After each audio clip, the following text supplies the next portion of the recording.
चलिए भैया स्टार्ट करते हैं। आज का टॉपिक है मूत्र निर्माण की क्रियाविधि, mechanism of the urine formation. ठीक, हम लोग इसमें देखते हैं, कहते हैं कि इसमें कैसे बॉडी के अंदर यूरिन का फॉर्मेशन होता है और यूरिन का जो फॉर्मेशन होता है उसमें हमारे किस किस तरह से लिवर का रोल है, कैसे आपका किडनी में आता है और वो आगे कैसे प्रोसीड होता है। तो शरीर के अंदर जो भी सेल्स है आपके, जो भी सेल्स हैं आपके, उन सारी सेल्स के अंदर क्या हो रही है, मेटाबॉलिक रिएक्शन चल रही है। मेटाबॉलिक रिएक्शन में क्या हो रहा है, आपका नाइट्रोजन वेस्ट बनना है। क्या बनना है? नाइट्रोजनस वेस्ट बनना है। नाइट्रोजनस वेस्ट जो बनना है वो क्या है, आपका अमोनिया है। अमोनिया को क्या किया जाता है, अमोनिया को ब्लड के थ्रू क्या कहते हैं, भेज देते हैं कहाँ, लिवर में। अमोनिया को भेज देते हैं कहाँ पर, लिवर में। और लिवर में जो भेजते हैं तो लिवर के अंदर, यकृत के अंदर एक साइकिल चलती है जिसका नाम होता है क्या, यूरिया साइकिल। तो यूरिया साइकिल में क्या होता है, जो अमोनिया जो होता है ना, अमोनिया को बदल दिया जाता है किसमें, यूरिया में। यूरिया में बदल दिया जाता है। फिर इसको किसके माध्यम से, ब्लड के ही माध्यम से। मीडियम एक ही है, ब्लड वही आपको यूरिया को मिक्स कर रहा है, वही आपका अमोनिया को मिक्स कर रहा है, सबको अलग अलग ऑर्गन पे पहुंचा रहा है और अलग अलग ऑर्गन से फाइनल प्रोडक्ट के रूप में यूरिनरी ब्लैडर में आपका यूरिन को इकट्ठा कर रहा है, नेफ्रॉन से छानते हुए लेके जा रहा है। वो सब चीजें वो चल रहा है एक साथ में। तो ऐसी स्थिति में क्या होता है, यूरिया साइकिल में क्या होता है, जो अमोनिया होता है, अमोनिया को यूरिया में बदल दिया जाता है। फिर इसको रुधिर के माध्यम से, यानी कि ब्लड के माध्यम से, यकृत सिरा के द्वारा पश्चिमाशरा में डाल दिया जाता है। पश्चिमाशरा में डाल दिया जाता है। पश्चिमाशरा से यूरिया जो होता है वो वृक्क में पहुंचा दिया जाता है। वृक्क मतलब आपकी किडनी में पहुंचा दिया जाता है। किडनी से जो जो ब्लड है वहां से इसको ब्लड को निकाल लिया जाता है और जो आपका है, कहते हैं आपका क्या, यूरिया को फिल्ट्रेशन के माध्यम से, यूरिन फॉर्मेशन के माध्यम से आगे इसको प्रोसीड किया जाता है। अब इसकी कुछ स्टेपें चलती हैं, वो स्टेप कौन कौन सी है वो आप थोड़ा सा देख लो। फर्स्ट स्टेप है आपकी क्या, अल्ट्रा फिल्ट्रेशन। ठीक है। सेकंड आपका है क्या, सिलेक्टिव रीअब्जॉर्प्शन भी बोलते हैं। एंड थर्ड है आपका क्या, सीक्रेशन। थर्ड आपका सीक्रेशन। ये तीन आपकी स्टेप है, इनके बारे में थोड़ा सा हम लोग देखते हैं। तो फर्स्ट स्टेप आपकी क्या कहती है, फर्स्ट स्टेप कहती है आपकी कि अल्ट्रा फिल्ट्रेशन क्या होता है। तो अल्ट्रा फिल्ट्रेशन के शब्द से मतलब है कि यहाँ पे छानने का काम होगा। छानने भी ऐसा होगा जो बहुत अल्ट्रा लेवल पे होगा, सूक्ष्म लेवल पे होगा। तो आपने बोमेन कैप्सूल के बारे में आपने पढ़ा होगा। तो बोमेन कैप्सूल के बारे में हम लोग डिस्कस कर रहे थे पहले भी। तो बोमेन कैप्सूल क्या करता है, एक छलनी की भांति काम करता है और छलनी की भांति काम करता है। तो अब देखना जरा, कल हम लोग इन दो बात कर रहे थे आर्टिकल में, एक एफरेंट आर्टिकल और एक इफरेंट आर्टिकल। दो आर्टिकल की बात कर रहे थे। इसमें कौन सा होता है, एक अभिवाही धमनी होती है जिसको हम लोग एफरेंट आर्टिकल कहते हैं, जो क्या करता है, जो यूरिया युक्त, मतलब एक ऐसा ब्लड लाती है जिसके अंदर यूरिया होता है। फिर इसको क्या होता है, इफरेंट आर्टिकल के द्वारा क्या करते हैं, रुधिर को बाहर ले जाती है। ये सब चीजें हम लोग कल की डेट में, हमने जब नेफ्रॉन का स्ट्रक्चर पढ़ा था उसमें इफरेंट और एफरेंट दोनों वर्ड आए थे, अभिवाही धमनी और अपवाही धमनी। क्लियर। अब क्या होता है कि जो आपका ग्लोमेरुलोसा होता है, ग्लोमेरुलोसा को आप अगर देखेंगे तो आप जरा ऐसे स्ट्रक्चर कल का याद करें तो ऐसे गोल भाग था। ठीक है। तो यहाँ पे कुछ धमनियों का गुच्छा था, एक एफरेंट थी एक इफरेंट थी। तो ये जो हिस्सा है ग्लोमेरुलोसा, ये क्या है, ग्लोमेरुलोसा। तो ग्लोमेरुलोसा वाला रीजन है, ग्लोमेरुलोसा में क्या रहता है कि कोश का भित्ति में क्या होते हैं, इसमें असंख्य छिद्र होते हैं। यानी कि इस लेयर को अगर मैं बाहर निकाल लूं तो इस लेयर को अगर मैं देखूंगा तो इसमें क्या होंगे, बहुत सारे छिद्र होंगे यहाँ पर। ठीक है। इसमें बहुत सारे छिद्र होते हैं। ये छिद्र जो होते हैं ना, झिल्ली की जो परमेबिलिटी होती है, जो पारगम्यता होती है, उसको साधारण जो ब्लड कोशिकाएं होती हैं उसकी तुलना में 100 गुना अधिक कर देती है। मतलब अगर एक ब्लड सेल्स है, एक ब्लड सेल्स अगर है और उसके अंदर छानने की क्षमता अगर 1% है, तो जो आपकी जे ना आपका ग्लोमेरुलोसा की कौन सी कोशिका भित्ति, जो नॉर्मल को कैसे कर देती है, लगभग 100 से 1000 गुना अधिक कर देती है। मतलब छानने की क्षमता इतनी बढ़ा देती है। क्यों? क्योंकि इसके पास में एक अलग से कैपेबिलिटी है कि इसके पास में असंख्य छिद्र वाली भित्ति है, कोशिका भित्ति। ठीक है। तो प्लाज्मा में जो पदार्थ घुले हुए थे वो ग्लोमेरुलर छिद्र से छनकर कहाँ आ जाते हैं, बोमेन संपुट में आ जाते हैं। फाइनली कहाँ आ जाएंगे, बोमेन संपुट। आप अगर देखेंगे तो इस वाले हिस्से को हम लोग क्या बोलते हैं, बोमेन संपुट बोलते हैं। अगर मैं गौर से आपको अगर देखने का प्रयास करें तो जो हिस्सा था ना जो आपका तो ये हिस्सा क्या था, बोमेन संपुट, इसमें छन के आ जाएगा लास्ट में आखिरी में। ठीक है, यहाँ पे आने के बाद जब फाइनल प्रोडक्ट जहाँ पे आ जाता है तो उसके बाद में क्या होता है, ग्लोमेरुलोसा में जो अपवाही धमनी होती है, अभिवाही धमनी, वो अपवाही धमनी की तुलना में अधिक व्यास होता है। यानी कि आने वाली जो धमनी है और जाने वाली धमनी है, दोनों के व्यास में काफी डिफरेंस होता है। ठीक है, अभिवाही धमनी मतलब आपका, अभिवाही धमनी मतलब एफरेंट आर्टियोल, ठीक है, और दूसरा होता है इफेरेंट आर्टियोल। तो आने वाली धमनी है जो अभिवाही धमनी है, एफरेंट आर्टियोल है, उसकी तुलना में इफेरेंट आर्टियोल है, उसमें अधिक व्यास अधिक होता है। इसलिए ग्लोमेरुलोसा में रुधिर दाब कैसा होता है, बढ़ जाता है। 7 mmHg, ये वर्ड जो है ना 7 mmHg, इसका मतलब ये है कि हम लोग दाब जो नाप रहे हैं वो मरकरी के कंसर्न में नाप रहे हैं। मरकरी को हम लोग आइडल मान के, पारे को आइडल मानते हुए उसके कंपेरिजन में हम लोग यहाँ पर दाब को मेंशन या मापेंगे।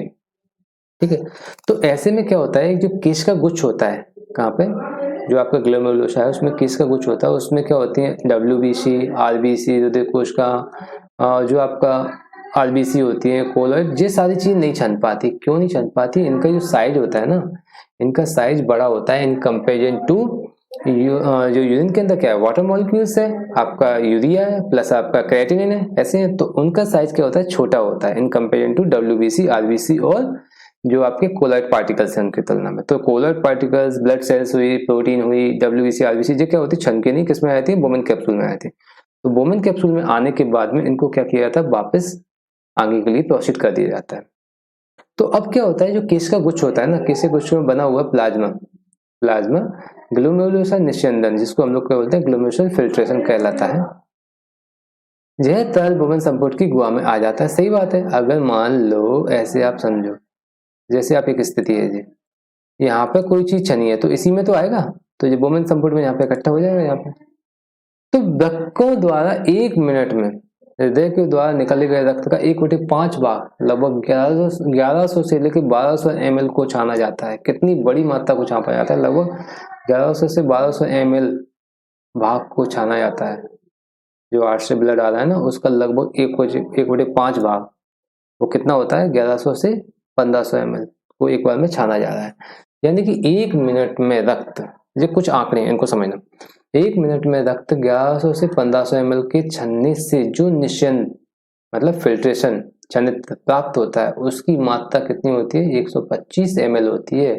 और जो कब होती है, जब 180 लीटर पर डे इसको छाना जाता है, किसके द्वारा, आपके किडनी के द्वारा, जिसे गुच्छीय दर यानी कि ग्लोमेरुलर फिल्ट्रेशन रेट कहते हैं, GFR बोलते हैं इसको, एक शॉर्ट फॉर्म में क्या बोलेंगे, GFR, ग्लोमेरुलर फिल्ट्रेशन रेट, ठीक है, शॉर्ट फॉर्म में GFR बोलते हैं। जी क्या रेट है कि आपकी एक मतलब कितना छन्ना है, छन्ने की क्या व्यवस्था है, तो उसके बारे में हमने एक छोटे से आंकड़े यहाँ पर निकाले। ठीक है भाई, कोई समस्या तो नहीं है, चलिए आगे देख लें थोड़ा सा। अगला क्या होता है, अब बात आता है जब आपका अल्ट्रा फिल्ट्रेशन हो गया, तो फिल्ट्रेशन के बाद में जो काम की चीजें थी वो किस में आ गया, बोमेन कैप्सूल में आ गया, बोमेन संपुट में आ गया है। ठीक है, इसके बाद में इसको एब्जॉर्ब किया जाएगा, और जो वेस्ट है उसको क्या किया जाता है, आपकी जो आपके कहते हैं यूरेटर्स होते हैं, जिसको हम लोग मूत्र वाहिनी कहते हैं, उसके थ्रू इकट्ठा कर दिया जाता है, कहाँ पे, यूरिनरी ब्लैडर में, मूत्राशय में। ठीक है, तो अब इसके अंदर सेकंड जो स्टेप चलती है वो किसकी चलती है, आपकी सेकंड जो स्टेप है वो आपकी है सिलेक्टिव रीएब्जॉर्प्शन।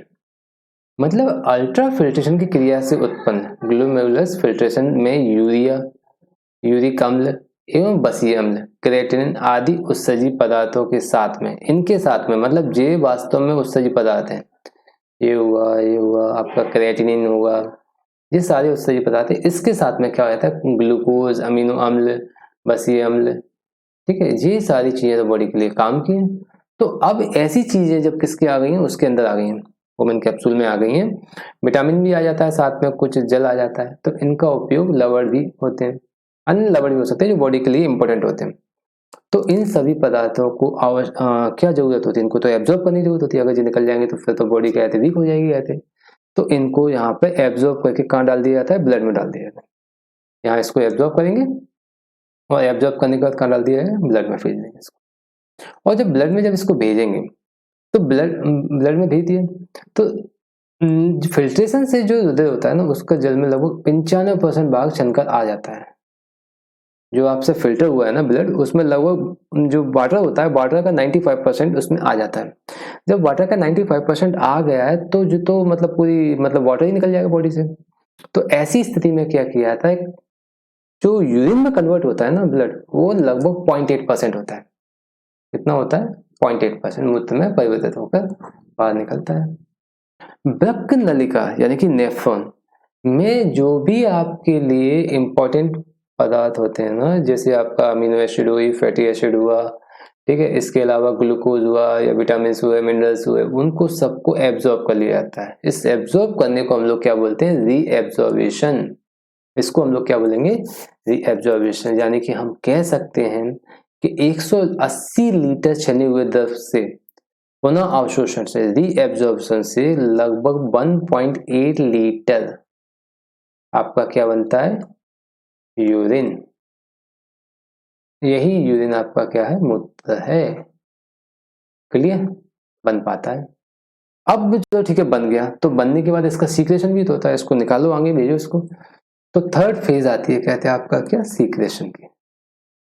सीक्रेशन में क्या होता है कि जो आपका ब्लड है, ब्लड में कुछ हानिकारक पदार्थ होते हैं, जिन उत्सर्जी पदार्थ होते हैं, जैसे कि रंगा पदार्थ, पिगमेंट हो सकते हैं वो आपके, कुछ औषधि हो सकते हैं, यूरिक एसिड हो सकते हैं। इनको क्या होता है, हमारी बॉडी डाइजेस्ट नहीं कर पाती।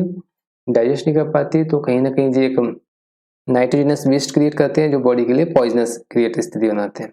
तो इनको बॉडी से बाहर करना जरूरत है। जब एब्जॉर्ब नहीं करता तो फिल्ट्रेशन के थ्रू इनको कहाँ भेज दिया जाता है, आगे प्रोसीड किया जाता है। और सीक्रेशन के थ्रू इनको कहाँ आते हैं, आगे लेके जाते हैं। यूरिक अम्ल आदि अल्ट्रा फिल्ट्रेशन के समय ग्लोमेरुलर में नहीं छन पाते। सही बात है, ये सारी चीजें नहीं छन पा रही थी। क्यों नहीं छन पाए थे, क्योंकि इनका साइज थोड़ा सा बड़ा होता है। तो ऐसी स्थिति में क्या होते हैं, हेनले के लूप होते हैं, पीसीडी डीसीडी की उपकला कोशिकाएं इन हानिकारक अपशिष्ट पदार्थों को एक्टिव ट्रांसपोर्टेशन के द्वारा वृक्क नलिकाओं में डालते हैं। एक्टिव ट्रांसपोर्टेशन में क्या होता है कि एक active pressure field ingredient develop होता है, जिसके थ्रू क्या होता है, जो पदार्थ कहते हैं बॉडी के लिए हानिकारक है, उनको कहते हैं आपका ग्लोमेरुलोसा नहीं छान पा रहा, तो उसको एक्टिव ट्रांसपोर्टेशन के थ्रू क्या होता है, डायरेक्ट आपके कहाँ डाल दिया जाता है, जो आपके यूरेटर्स होते हैं वहां पे इसको भेज दिया जाता है वृक्क नलिकाओं में, यानी कि नेफ्रॉन में डाल दिया जाता है डायरेक्ट इसको। इस क्रिया को हम लोग क्या कहते हैं, नलिकीय स्त्रावण। यानी कि आपका कहें तो कहते हैं नल की स्त्रावण मतलब होता है एक फिल्ट्रेशन होता है, जिसमें डायरेक्ट कहते हैं आपका नेफ्रॉन के थ्रू होता है, जो कहते हैं। क्लियर, आगे इसमें थोड़ा सा हम लोग देख लेते हैं। आई थिंक ये सारे 3 पॉइंट जो थे हमने स्टार्टिंग में बात कही थी, थोड़ा सा देखें, जिसमें हम लोग बात कर रहे थे, तो इसमें 3 पॉइंट थे। अल्ट्रा फिल्ट्रेशन हम लोग देख चुके हैं अभी, अल्ट्रा फिल्ट्रेशन देखा हमने जहाँ। इसके बाद आपका था सिलेक्टिव रीअब्जॉर्प्शन। सिलेक्टिव रीअब्जॉर्प्शन हमने देखा है, यहाँ पे देखो सिलेक्टिव रीअब्जॉर्प्शन यहाँ पे है, सिलेक्टिव रीअब्जॉर्प्शन है आपका। एंड इसके बाद में आपका क्या था, आपका सीक्रेशन, और सीक्रेशन हमने देखा है इसमें। तो ये छोटी सी स्टेप है किसकी, यूरिन के जो फॉर्मेशन होता है उसकी एक मैकेनिज्म दीजिए, इसकी यूरिन फॉर्मेशन की एक मैकेनिज्म हमने यहाँ पे पढ़ी है। अब कल कुछ बच्चों ने क्वेश्चन पूछे थे, सर हमको कहते एपिथेलियल की लेयर के बारे में नहीं समझ में आया, तो मैंने उनको बोला था कि उसको हम लोग लास्ट जो आपका होगा ना आगे सेशन, उसमें हम लोग लास्ट में इसको डिस्कस करेंगे। थोड़ा सा उसको आप लोग देख लीजिए, ज़्यादा कुछ उसमें है नहीं। उसके बाद हम लोग आगे इसको सेशन को स्टॉप करते हैं आज की डेट में। तो एपिथेलियल लेयर क्या होती है, एपिथेलियल क्या होती है, एक महीन, कैसी होती है, एक अत्यंत महीन, ठीक है, अत्यंत महीन चिकनी भित्ति है। कैसी है, एक चिकनी भित्ति है जो शरीर के भीतर समस्त अंगों एवं बाह्य पृष्ठों को आच्छादित किए हुए, इसी पर दूसरे रूप में शरीर के कुछ खोखले विवरणों भीतर पृष्ठ को ढके रहता है, जिसे अंतरकला कहा जाता है। उपकला शरीर का एक विशिष्ट ऊतक है जो शरीर को आच्छादित करके उसकी रक्षा करता है। ये तो आपकी डेफिनेशन होगी। आप ऐसे समझ लो कि शरीर के अंदर एक चिकनी जो भित्ति पाई जाती है वो क्या होती है, एपिथेलियल टिश्यू होते हैं, ठीक है, एपिथेलियल टिश्यू होते हैं। उपकला ऊतक इसको हिंदी में कहते हैं। अलग अलग जगह पे अलग अलग टाइप के उपकला ऊतक पाए जाते हैं। वास्तव में होता एक ही ऊतक है, लेकिन वो बॉडी के अलग अलग अलग पार्ट में है। जैसे कुछ उपकला ऊतक, कुछ एपिथेलियल लेयर को अगर हम लोग देखें तो वो नेफ्रॉन में पाई जा रही है। नेफ्रॉन में आपके कहते हैं घनाकार उपकला ऊतक है जिसको क्यूबिडल एपिथेलियल टिश्यू कहते हैं। इसके अलावा कुछ एपिथेलियल टिश्यू ऐसे हैं जो कि आपका सिंपल क्यूबिडल है, कुछ सिंपल कॉलम्बर है, कॉलम के टाइप के एपिथेलियल टिश्यू होते हैं। तो ये सारे इनके अंदर जो मॉडिफिकेशन हुए हैं ना, जो परिवर्तन हुआ है एपिथेलियल टिश्यू के अंदर, वो वास्तव में इनके फंक्शन के बेस पर हुआ है। फंक्शन की वजह से इनके आकार बदल गए हैं।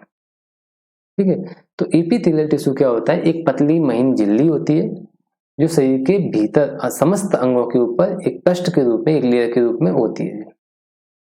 या जो हम लोग कहें कि शरीर के अंदर जो खोखला भाग होता है, जहां जहां खोखला भाग होता है वहां पर सब जगह पे एपिथेलियल टिश्यू या उपकला ऊतक पाए जाते हैं। ठीक है, एक विशिष्ट प्रकार का ऊतक होता है जो शरीर की रक्षा करने के लिए हेल्प करता है। ठीक है, तो ये छोटी सी हमारी बात थी किसके बारे में? एपिथेलियल टिश्यू के बारे में। कोई दिक्कत तो नहीं हुई? आगे भी आपकी कोई क्वेरी हो तो उसको आप कमेंट कर दें, हम लोग आगे देखते रहेंगे। ठीक है, आगे थैंक यू, आप लोग जुड़े हमारे साथ में, उसके लिए आपके लिए थैंक यू। चलिए आगे हम लोग कहते हैं अगला जो भी चैप्टर है उसको डिस्कस करेंगे और देखते हैं हम लोग कहते हैं इसमें क्या कुछ नया कर सकते हैं। आप लोग जुड़ते रहिए और समझ में आता है तो लाइक शेयर सब्सक्राइब आपका आखिरी कॉलम है। ठीक है, चलिए थैंक यू।